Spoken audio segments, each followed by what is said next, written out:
So guys welcome back to my channel. कैसे हो आप सब। आज मैं आपके साथ एक ब्लॉग शेयर कर रही हूँ जिसमें आपके बहुत सारे प्रश्नों को मैं इसमें उत्तर देने वाली हूँ, मतलब कि कमेंट का रिप्लाई देने वाली हूँ इस वीडियो में।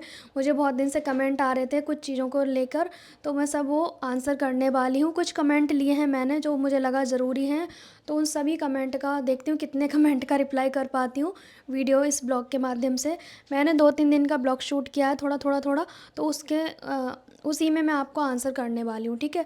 तो अगर मैं बैठ के बात करूँगी तो मेरा काम रुक जाएगा, क्योंकि मेरे पास अब 2-3 दिन बचे हैं जाने के, और बहुत बिज़ी हो रहा है क्योंकि इतने दिन से मैं ठीक से रिप्लाई भी नहीं दे पा रही हूँ, ना ही वीडियो पे काम कर पा रही हूँ, तो इस वजह से क्योंकि बिज़ी बहुत ज़्यादा हो गई, थकान हो गई है। और एक शिकायत जो बहुत ज़्यादा थी सबको, वो ये कि कुछ पहनते नहीं हो गले में, तो मैंने आज फाइनली अपनी पतली वाली चैन पहन ली है। तो ये शिकायत दूर हो गई है आप सबकी। चलिए अब ज़्यादा टाइम वेस्ट ना करते, आपके कमेंट का रिप्लाई करते हैं और मैं भी कुछ काम कर लूँ, ठीक है। पहला कमेंट आता है, मैम आर्मोल नापते समय मार्जिन को छोड़ के नापते हैं या मार्जिन के साथ नापते हैं। तो देखिए मैंने कई बार वीडियो भी डाला हुआ है आर्मोल के बारे में, हर ब्लाउज़ की वीडियो में, हर सूट की वीडियो में।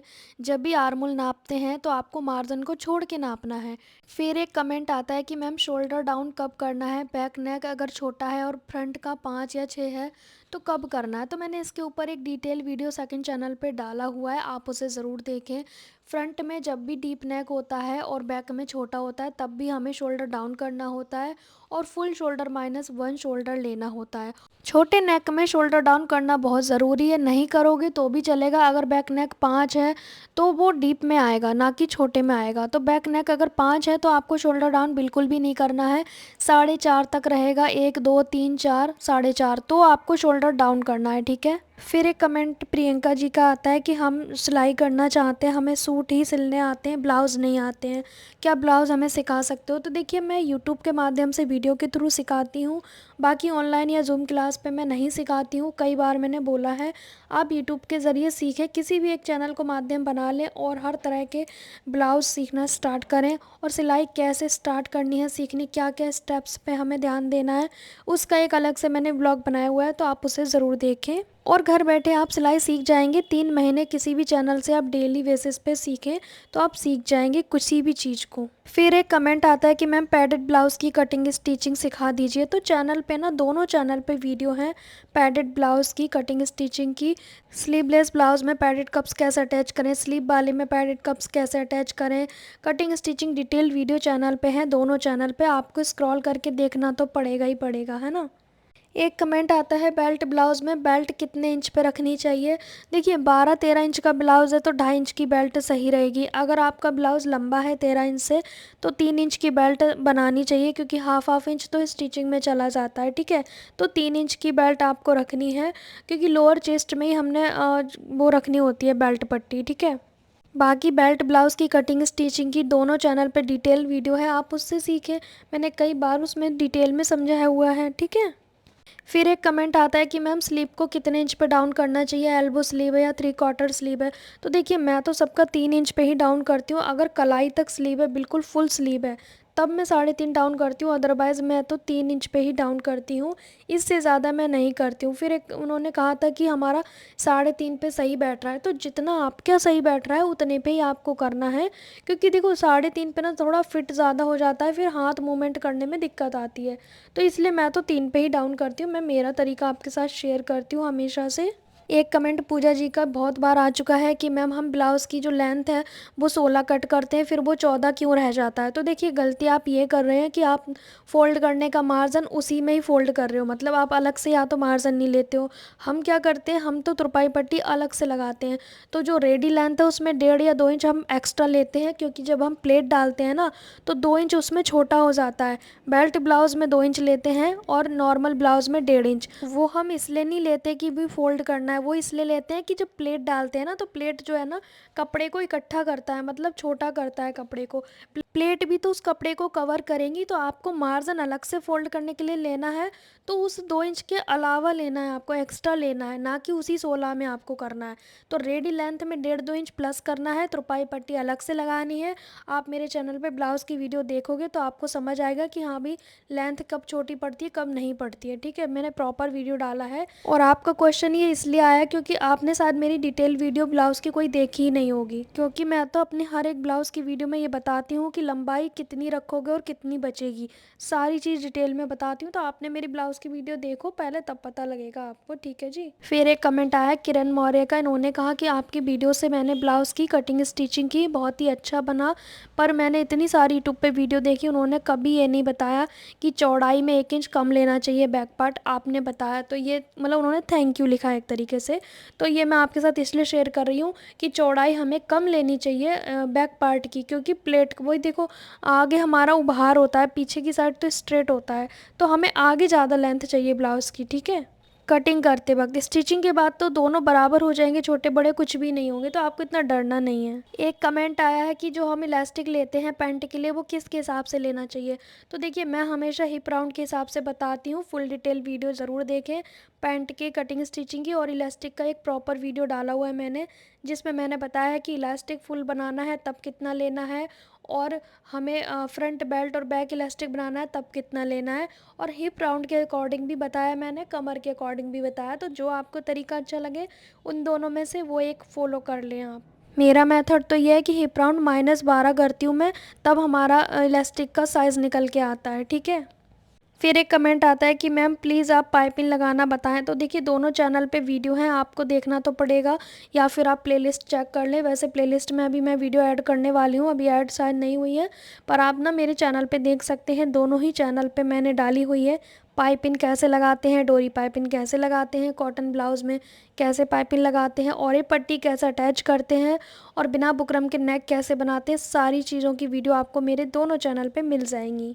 नहीं मिले किसी चीज़ की वीडियो तो आप मुझे कमेंट में लिख देना कि इस चीज़ का लिंक दे दो वीडियो का, ठीक है। फिर एक कमेंट आता है कि ब्लाउज़ में आप लूजिंग क्यों नहीं देते। तो मैं देखो, डीप नेक ब्लाउज़ में बिल्कुल भी लूजिंग नहीं देती, मैं फ़िक्स चेस्ट साइज़ का ब्लाउज़ बनाती हूँ, और बल्कि ½ इंच कम ही कर देती हूँ बढ़ाने की बजाय। तो डीप नेक ब्लाउज़ में मैं तो नहीं लेती लूजिंग, मेरा यही मेथड है जी।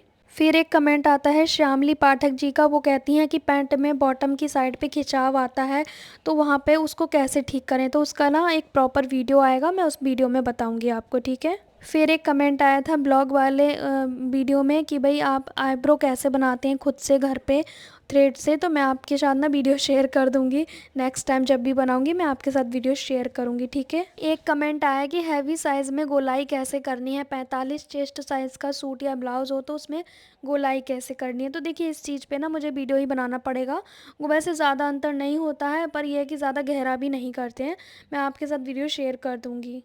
फिर एक कमेंट आता है कि मैम आप एक दिन में कितने सूट सिल लेते हो, कितनी सिलाई कर लेते हो। तो देखिए, मैंने कई बार आपके साथ बताया हुआ है कि भाई मैं ना अपने मूड के हिसाब से काम करती हूँ, मेरे को कोई आफत नहीं रहती है, और मैं काम ना क्वालिटी से करना चाहती हूँ, क्वांटिटी पे नहीं कि ढेर सारा सिल दिया और फिर वो बकवास सिले गए कपड़े फिर वापस आ रहे हैं, मैं वो वाला सीन नहीं रखती। मैं बहुत ही फोकस के साथ अपना बारीकी से काम करती हूँ, चाहे वीडियो शूट करूँ या ना करूँ जी, चैनल पे वीडियो डले ना डले, पर मैं अपना काम बारीकी से करती हूँ।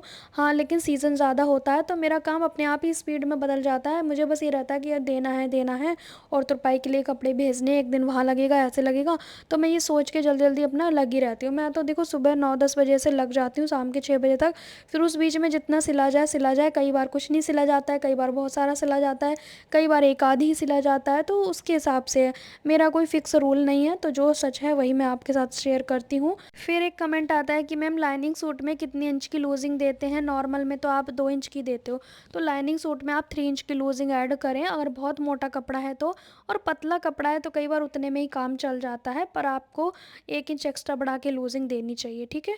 फिर एक कमेंट आता है कि मैम अगर साड़ी में पीको हम करें तो कितने रुपए लेने चाहिए कस्टमर से। तो देखिए, हमारे यहाँ तो 20 रुपये लगते हैं जब मैं बाहर कराती हूँ पीको, क्योंकि मेरे पास पीको की मशीन नहीं है, उसका कुछ खास काम होता नहीं है, तो मुझे पीको की मशीन रखना बकवास ही लगता है। पर अगर आपके पास है तो आप हमारे यहाँ तो 20 रुपये चल रहे हैं, बाकी आप देख लो। तो फिर एक कमेंट आता है कि मैम आपका जो कटिंग टेबल है इसे क्या कहते हैं। तो इसे PVC बोर्ड कहते हैं, और इसका प्रॉपर वीडियो मांग रहे थे तो मैंने ऑलरेडी चैनल पे डाला हुआ है। इस कटिंग टेबल का मैंने प्रॉपर साइज़ मेज़र करके बताया है डिटेल में कि इसका साइज़ क्या है, तो आप प्रॉपर वीडियो देख लेना। फिर एक कमेंट आता है कि मैम आपका दूसरा चैनल का नाम क्या है। तो देखिए, मैंने अपने सेकंड चैनल का लिंक कम्युनिटी पोस्ट पे लगाया हुआ है और नाम है दीपा स्टिचिंग ट्यूटोरियल्स, ठीक है। फिर एक कमेंट आता है कि मैम आपका प्रेस कौन सा है, तो मेरा प्रेस है मर्फी का। आप इसे अमेज़ोन या फिर फ्लिपकार्ट से भी परचेज़ कर सकते हैं, बहुत ही सस्ता है। 6 या 700 का उस समय पे आया था, काफ़ी साल हो गए, अब 150 बढ़ गए हों तो मुझे पता नहीं, पर ये प्रेस बहुत ही अच्छा है। देखिए प्रेस सब अच्छे हों, बस करने का तरीका होता है कि भाई आपको स्लो स्लो करना है बाहर के कपड़ों पे, ये नहीं तेज़ करना है, क्योंकि मैं आपके साथ एक डिटेल वीडियो भी शेयर कर दूँगी। ठीक है, तो प्रेस का नाम मैंने आपको बता दिया। फिर एक कमेंट आता है कि आप इतने सारी कत्तलों का क्या करते हो, तो देखिए छोटी छोटी कत्तलों को तो मैं फेंक देती हूँ, कोई मांगने आता है उन्हें दे देती हूँ, ज़्यादातर तो मैं फेंक देती हूँ।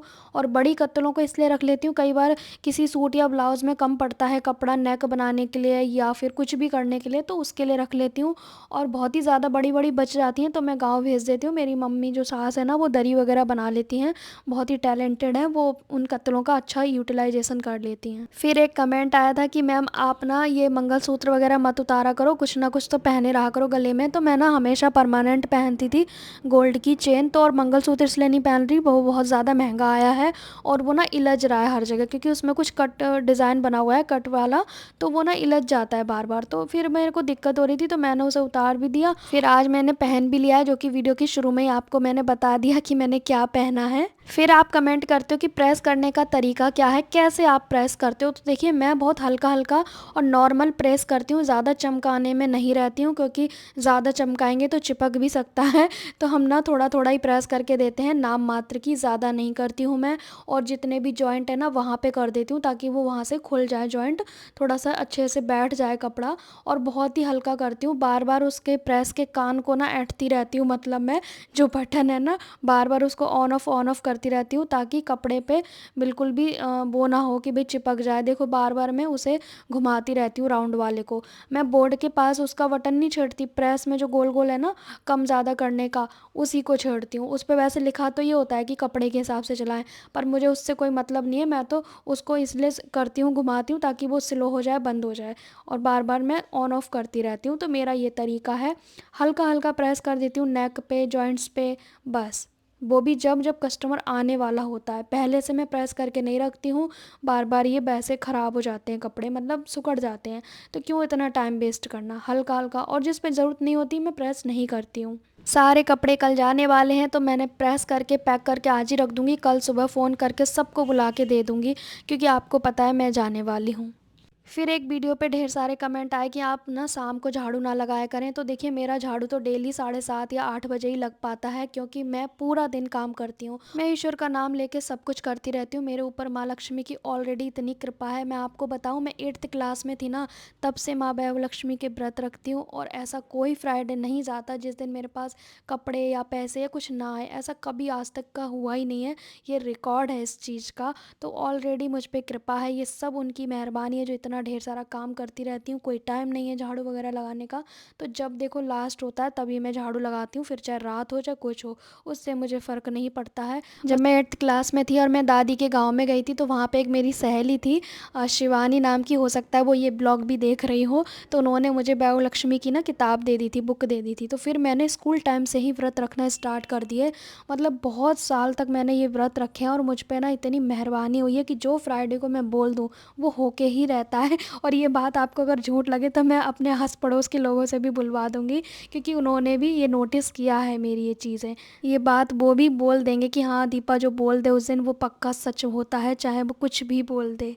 पता है, मन सच्चा, बाकी सब प्रभु और भगवान की इच्छा होती है और कुछ नहीं। क्योंकि ये मेहरबानी भी माँ लक्ष्मी की ही है, जो इतना ज़्यादा मेरे पास काम आता है, उन्हें सब पता है, वो सब जानती हैं, बस और क्या करना है। क्योंकि बहुत सारे लोग ऐसे भी हैं, हर घर जो कितने गरीब घर है वहाँ पे शाम को नियम से झाड़ू लगती है, शाम के 5 बजे से पहले पहले लगती है। तो देखिए धन ना मेहनत से बरसता है और ईश्वर की कृपा से। तो ये ज़रूरी नहीं है फिजूल के नियम को अपनाने की। हर वक्त ज़ुबान पे ईश्वर का नाम रहता है, तो मैं सब कुछ कर लेती हूँ, मुझे कोई फ़र्क नहीं पड़ता है। बाकी सॉरी अगर आप लोगों को बुरा लगा हो तो। फिर एक कमेंट आया था कि मैम आप बोलते हो कि शिवालय से आई हूँ, शिवालय क्या होता है। तो देखिए शिवालय के नाम में छिपा हुआ है आपका उत्तर, शिव मंदिर, शिव आलय, शिव मंदिर को हम शिवालय कहते हैं, जहाँ महादेव बसते हैं। कोई बात नहीं, कई बार नहीं पता होता है कोई छोटी छोटी चीज़ें भी, इट्स ओके। एक कमेंट आया कि मैम बाहर के कपड़े ओवरलॉक करते हैं या करवाते हैं तो कितने रुपए लेने चाहिए और कितने देने चाहिए। 6-7 साल पहले तो मैं देखो 10 में करती थी, फिर उसके बाद 15 किए, अब मैंने 20 कर दिए हैं ओवरलॉक के। और कई बार कोई बुजुर्ग मतलब पूछते नहीं है, डायरेक्ट करवा के ले जाते हैं और अपनी मर्जी से पैसे दे देते हैं, तो मैं कुछ कहती भी नहीं हूँ, जितने दे दिए रख लेती हूँ, उनसे मैं कुछ नहीं कहती हूँ अगर उन्होंने पहले नहीं पूछा है तो। फिर एक नायरा कुर्ती के लिए कमेंट आता है, तो नायरा कट कुर्ती की एक वीडियो सेकंड चैनल पे है, दीपा स्टिचिंग ट्यूटोरियल्स पे, तो उस पर आपको मिल जाएगी, वहीं पर आप मुझे कमेंट करें तो मैं आपको लिंक दे दूँगी ढूंढ के, ठीक है। एक कुर्ती मैंने बनाई है नायरा कट की, वो मेरी ही है। फिर एक कमेंट आता है कि मैम आर्मोल में प्लेट डालने के लिए क्या आर्मोल ज़्यादा लेने की ज़रूरत है? तो देखिए, ज़्यादा लेने की ज़रूरत नहीं है, थोड़ा गहरा लेने की ज़रूरत है। आर्मोल प्लेट वाली वीडियो आप देख सकते हैं, जो कि मैंने प्रॉपर प्लेट वाली कुर्ती स्टिचिंग में भी बताया है और कटिंग में भी बताया है, तो आप उसे प्रॉपर देख लीजिएगा। फिर एक कमेंट आता है कि मैम पीको के लिए क्या हम सिलाई की मशीन में बूट लगा के कर सकते हैं? तो देखिए, ये तो बेकारी क्वेश्चन है आपका, क्योंकि अगर ऐसा होता तो ये पीको वाली मशीन कोई बेचता नहीं, खाली बूट लगाने से बन जाता काम, तो उससे से हमारी नहीं हो पाती है। लेकिन पीको वाली से सिलाई ज़रूर हो जाती है, लेकिन सिलाई वाली से पीको नहीं होती है। और पीको की मशीन ज़्यादा क्यों लेनी, उसका काम कुछ खास है नहीं आज के ज़माने में। एक साइड तो पीको करा हुआ आता है, दुपट्टे में करा हुआ आता है, बहुत ही नाम मात्र का काम होता है उसका। फिर एक कमेंट आता है कि मैम हमारे पास पीको की मशीन तो है, लेकिन पीको कैसे करते हैं? तो देखिए, उसमें बहुत ईजी होता है, कपड़े को हल्का सा राउंड करते करते जाना है और पीको ईजिली हो जाती है। आपको प्रॉपर वीडियो देखना पड़ेगा, यूट्यूब पे आप देख सकते हो, मेरे पास नहीं है, नहीं तो मैं सिखा देती। 10-12 साल पहले मैं पीको का काम करती थी, अब फिलहाल मेरे पास कोई मशीन नहीं है, तो मैं कैसे दिखाऊं आपको। पर हल्का सा ना राउंड करते करते जाते हैं, मैं आपको कपड़े पर रख के बता दूंगी कैसे करना होता है, ठीक है। बाकी आपको प्रॉपर वीडियो तो देखना ही पड़ेगा यूट्यूब पे। एक इतना प्यारा कमेंट आया कि लिखती हैं, मैम घर से ही सिलाई करती हूँ और कपड़े की दुकान भी कर रखी है, बहुत अच्छा काम चल रहा है, आपकी वीडियो बहुत ही हेल्पफुल होती है, बहुत ही ज़्यादा हेल्प मिलता है आपकी वीडियो से। So thank you so much आप सबके लिए। बहुत सारे इस तरह के कमेंट आते हैं, पर मैंने अपनी तारीफ़ वाले कमेंट इस वीडियो में नहीं लिए हैं, क्योंकि मुझे तो सॉल्यूशन देने वाली कमेंट लिए हैं। तारीफ़ तो आप बहुत करते हो, उसके लिए दिल से शुक्रिया, मतलब शब्द ही नहीं है उसके लिए। फिर एक कमेंट आता है, मैम कटोरी ब्लाउज़ का फर्मा कटिंग बताएं। तो देखिए, मैंने सिंगल कटोरी, डबल कटोरी ब्लाउज़ का फर्मा कटिंग बता दिया है, सेकंड चैनल पे आप देख सकते हैं। हर साइज़ की कटोरी ब्लाउज़ आप बना सकते हैं। एक ही वीडियो आप देखोगे तो आप सिंगल कटोरी के हर साइज़ के बना लोगे, फिर दूसरी जो वीडियो है उस पर भी आप डबल कटोरी के हर साइज़ के बना लोगे, तो प्लीज़ वीडियो को ज़रूर वॉच करें। फिर एक कमेंट आता है कि मैम हमारी स्लीव अटैच करने के बाद घूम रही है। तो देखिए, आपने ना सेंटर पे ना, जो हमारा सूट या ब्लाउज़ का सेंटर होता है, वहाँ पे स्लीव का सेंटर नहीं रखा होगा, आगे पीछे किया होगा, इस वजह से वो घूम रही है। तो आप ये सेंटर से सेंटर मिलाना सीखें। आज ही मैंने वीडियो डाला है कि गोल बाजू कैसे जोड़ें, तो आप सेकंड चैनल पे देख सकते हो। फिर एक कमेंट आता है कि मैम जब हम मोटर वाली मशीन चलाते हैं तो क्या करंट नहीं आता? तो मैंने एक वीडियो इस पर डाला हुआ है कि जो मेरा स्टूल है वो भी लकड़ी का है, और मैंने मशीन पे बैठने के अलग से चप्पल बनाए हुए हैं, तो वो पहन के बैठती हूँ। और जो नीचे का पैडल है, जो हम दबाते हैं मोटर की मशीन का, उसे मैंने एक लकड़ी के टुकड़े पे रखा हुआ है, जो कि वीडियो में शेयर भी किया है मैंने पहले भी। तो अर्थिंग आने का कोई प्रॉब्लम नहीं है, चाहे उसमें आती भी होगी तो भी हमें तो नहीं लगेगी। फिर एक कमेंट आता है कि मैम सूट और ब्लाउज़ की फिटिंग अच्छी नहीं आती, हम कैसे करें, क्या करें? तो देखिए, आप पहले तो वीडियो देखें मेरा, उसमें समझें कि मैं कैसे फिटिंग करती हूँ, कैसे कटिंग करती हूँ, कैसे सूट और ब्लाउज़ दोनों की फिटिंग करती हूँ। तो देखिए, एक बार में आपको ठीक नहीं आ रहा तो आप मतलब परफेक्ट नहीं हो। तो परफेक्ट के लिए क्या करना पड़ेगा? प्रैक्टिस। प्रैक्टिस से गुजरना पड़ेगा परफेक्ट बनने के लिए। तो प्रैक्टिस ही सब कुछ सिखाएगी, कोई जादू की छड़ी नहीं सिखाएगी आपको, कुछ भी ऐसा नहीं है। आपको प्रैक्टिस करनी पड़ेगी, तरीके सीखने पड़ेंगे, चाहे मेरा सीखो चाहे किसी और का, पर आपको प्रैक्टिस तो करनी ही पड़ेगी। फिर एक कमेंट आता है कि मैम हम कस्टमर को कैसे जोड़ें, मेरा घर शहर से बाहर है, मतलब तो मैं कस्टमर को कैसे जोड़ूं? मुझे सारी चीज़ें अच्छी सिलनी आती हैं, मेरे कस्टमर 2-3 बार आते हैं फिर उसके बाद नहीं आते। तो ये तो आपको देखना पड़ेगा कि 2-3 बार आए, फिर उसके बाद क्यों नहीं आए, क्या समस्या हुई, उनसे पूछा करो कि दोबारा क्यों नहीं आए। तो देखिए, कोई ना कोई कारण ज़रूर रहा होगा, या तो फिटिंग वगैरह में दिक्कत, या फिर सब कुछ अच्छा है तो उन्हें रेट समझ में नहीं आ रहे होंगे आपके, है ना, ये सब हो सकता है। तो कस्टमर जोड़ने के लिए तो देखिए 2-3 चीज़ें होती हैं, एक तो आपका नेचर, एक आपका तरीका, और आपके कपड़े का जो भी आप फिटिंग कर रहे हैं, सिलाई काम कर रहे हैं, जो भी कर रहे हैं आप, वो ठीक है, क्योंकि कस्टमर एक तो अपने काम से प्रसन्न होता है, दूसरा हमारे नेचर से। तो ये सारी चीज़ें भी मैटर करती हैं। आप चाहे काम कितना भी अच्छा कर लो, कई बार नेचर अच्छा नहीं है तो वो भी चीज़ें हो जाती हैं, है ना। तो सारी चीज़ें करनी पड़ती हैं। मैं ये नहीं कह रही कि आपका, मैं आपको ये बता रही हूँ कि ये कारण हो सकते हैं। बाकी कस्टमर को अगर सब कुछ पसंद आ रहा है रेट वाइज और सिलाई वगैरह, तो फिर वो क्यों नहीं आएगा 3 बार, क्यों, वो तो हर बार आएगा, परमानेंट बन जाएगा। आपको लग रहा है कि थोड़ा रेट कम करने से आएंगे तो रेट कम कर दो, उसमें कोई बड़ी बात नहीं है। बाकी मैंने पहले के ब्लॉग्स में भी बताया है कई बार इस चीज़ पे कि आप बोर्ड वगैरह लगा सकते हैं। आप थोड़ी सी अपनी पहचान बढ़ाने के लिए कुछ और काम भी डाल सकते हैं साथ में, ताकि सिलाई का भी चलता रहे और भी चीज़ें चलती रहे। और बोर्ड तो लगाना पड़ेगा, क्योंकि जो दिखता है वही बिकता है, बिना दिखे तो कुछ नहीं हो सकता है ना। तो थोड़ा ऐसी जगह पे काम करो जहाँ लोगों का आना जाना रहे, मेन गेट के पास हो गया, या फिर आप बोर्ड लगा लीजिए, या फिर आप अपने सिले हुए कपड़े व्हाट्सअप वगैरह पे लगाएं, जहाँ पे मतलब ज़्यादा हो। और आप गांव साइड में आपको लग रहा है कि मुझे सारी चीज़ें सिलनी आती हैं, तो क्यों ना आप छोटे छोटे पर्चे बनवा के कहीं लगवा दीजिए जहाँ पे ज़्यादा लोगों का आवागमन हो। तो बहुत सारा प्रमोशन आप कर सकते हैं अपने ही काम के लिए। ऐसा नहीं है कि हम नहीं कर सकते, हम सिलाई करते हैं, घर में करते हैं, तो क्या हम प्रमोशन नहीं कर सकते? वो तो आपकी इन्वेस्टमेंट होगी, आप खर्च करो, अभी वापस आपको मिलेगा रिटर्न। और एक दो इसी से रिलेटेड मुझे बहुत सारे कमेंट आते हैं कि मैम हमें सारा काम आता है फिर भी हमारे कस्टमर नहीं आ पा रहे हैं, जुड़ नहीं पा रहे हैं, क्या करें क्या करें। तो देखिए, आप ना कुछ ना करें, अपने काम पे फोकस करें, अपना बोर्ड वगैरह लगा लें, काम अच्छा कर करके देख दें। और आपको लगे कि आपको एक कस्टमर जुड़ने के लिए आपको फ्री में डिज़ाइन बनाने पड़े, मान लो नॉर्मल सूट की सिलाई 300 है फॉर एग्जाम्पल, उसमें किसी ने डिज़ाइन डलवा लिया तो आप कह रहे हो 350, तो आप 300 में करके दो, डिज़ाइन फ्री में बना के दो। एक तो काम की प्रैक्टिस भी रहेगी रेगुलर बेसिस पे, और आपके कस्टमर भी बढ़ जाएंगे। क्योंकि मैंने आपके साथ एक होम बुटीक रेड लिस्ट की वीडियो सेकंड चैनल पे भी डाली है, इस पे भी, उसमें मैंने आपको बताया कि मैं डिज़ाइनिंग के कभी पैसे ही नहीं लेती हूँ, जबकि मेरा काम तो परमानेंट है, ढेर है, लेकिन मैं फिर भी नहीं लेती हूँ। इससे एक कनेक्शन बना रहता है कस्टमर का हमसे। ठीक है, हर चीज़ का अगर एक एक पॉइंट का हमने पैसा लेना शुरू कर दिया ना, तो वो भाग ही जाएंगे, क्योंकि फिर वो और सस्ता ढूंढने चले जाएंगे। तो इसलिए होता है कि हम ना, हमें हैप्पी रखना है, हमें पता होगा कि हमारे कस्टमर किस तरह से हैप्पी रहेगा। तो हमें कस्टमर के अकॉर्डिंग पहचान करनी है कि वो क्या चाहता है, उसको हमें हैप्पी रखना है, तो पैसा अपने आप आ जाता है, काम अच्छा होता है। तो बाकी आप और भी चीज़ें कर सकते हो किसी भी तरह से, फिर भी काम नहीं आ रहा है लेकिन आपकी इच्छा है, तो आप छोटे छोटे जो बैग आजकल चल रहे हैं बना रहे हैं, और वो लोग इंस्टाग्राम के थ्रू या फिर वेबसाइट के थ्रू बेच रहे हैं, ऐप के ज़रिए बेच रहे हैं, तो आप वो काम भी कर सकते हैं। ऐसी कोई बड़ी बात नहीं है कि एक ही चीज़ में तो सबको सक्सेस मिलेगी, किसी को किसी चीज़ में मिलती है, किसी को किसी चीज़ में। तो आप छोटे छोटे पर्स बना के कपड़े के बेच सकते हो, हैंड बैग बना सकते हो, बहुत सारी चीज़ें, पाउच वगैरह बना सकते हो, और इन्हें आप सेल कर सकते हो। उसके लिए देखो टाइम तो लगता ही है, इंस्टाग्राम से सेल कर सकते हो, मीशो से कर सकते हो, फ्लिपकार्ट से कर सकते हो, इन सब पे अकाउंट हमें बनाना पड़ता है, तब हम इनके ज़रिए सेल कर सकते हैं। तो कुछ भी कर सकते हो, अगर आपको सिलाई आती है, सिलाई से जुड़ी चीज़ें आप बदल के देख सकते हो, सिलो और आप सेल कर दो, कोई बड़ी बात नहीं है। कम मार्जिन में, फिर बाद में आप मार्जिन भी एक्स्ट्रा कर सकते हो।